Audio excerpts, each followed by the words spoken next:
quand même catégoriser ce type de voyage-là dans du hors-circuit. Avant de partir, il y a des rencontres d'information pour savoir un petit peu comment s'organiser, qui va être à part, voir s'il y a des affinités avec les gens. On a aussi des outils qui permettent là, de voir si le voyage est fait pour vous. L'idée, c'est pas d'amener tout le monde, c'est d'amener les bonnes personnes, c'est-à-dire les personnes qui fit avec ce type de voyage-là. C'est pas nécessairement la même chose que l'offre de grand public qu'on peut voir partout, là. C'est quand même un voyage aventure, il faut avoir de base une bonne santé, pas faut être athlète, mais de la bonne résistance, d'être capable de dealer avec la météo différente, variable, petit vent, moyen vent, bonne chaleur, un petit frais, un petit peu d'humidité. Tous ces cas d'humidité-là, vous le savez si vous êtes vulnérable ou pas à ces choses-là. Bien entendu, si c'est une île que j'ai déjà visitée avec d'autres groupes ou personnellement, je vais en faire bénéficier.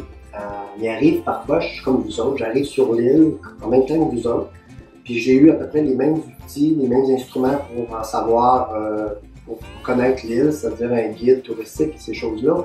Fait que souvent, je suis un peu comme vous, c'est-à-dire que surtout le circuit que j'offre en 2017 est un nouveau circuit. Donc, c'est les quelques îles grecques que j'ai pas vues. On fait une traversée, on longe la côte du Péloponnèse, on fait une traversée dans l'Italie. Oui, j'ai fait la voile sur la côte italienne, mais plus au nord. Là, donc, ça va être une nouvelle partie de l'Italie qu'on va visiter. C'est ça que je peux aller. Donc, c'est plein. Pour moi, c'est un circuit découverte que je découvre avec mon équipage. Les groupes qui seront formés pour vivre ces épisodes-là. Les journées sont très, très différentes l'une à l'autre, dépendant de ce qui est à visiter. Exemple, quand on arrive, on quitte une île, souvent déjà on se met en marche pour la prochaine île. Donc, qu'est-ce qu'il y a à voir? C'est-tu une île qui offre une belle rando? Est-ce que c'est une île qui offre un circuit vélo, des plongées, tout ça? Puis déjà, mon équipage, normalement, puis c'est un genre d'équipage-là qu'on veut, un équipage qui est curieux, qui veut participer aux découvertes et tout ça. Puis moi, j'embarque là-dedans aussi avec eux. Et moi, c'est positionner le bateau pour vivre ces visites-là. Donc, placer le bateau dans un petit port, une crique, mettre ça à l'ancre, puis sécuriser le bateau. Puis après ça, si j'ai pas d'opération, tout est sous contrôle. Je pars avec ma gang, mon équipage, puis on fait des visites. On est dans un pays, a priori, très ensoleillé.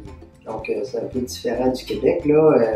On peut avoir, là, dans les périodes de juin, juillet, août, septembre, on parle des fois de 1 à 2 journées de pluie, l'équivalent en moyenne par mois. C'est nous qui décidons aussi de tout, c'est-à-dire si oui, on s'expose aujourd'hui ou non, on peut choisir de faire une rando parce que bon, c'est un vent frais qui n'est pas idéal et tout ça.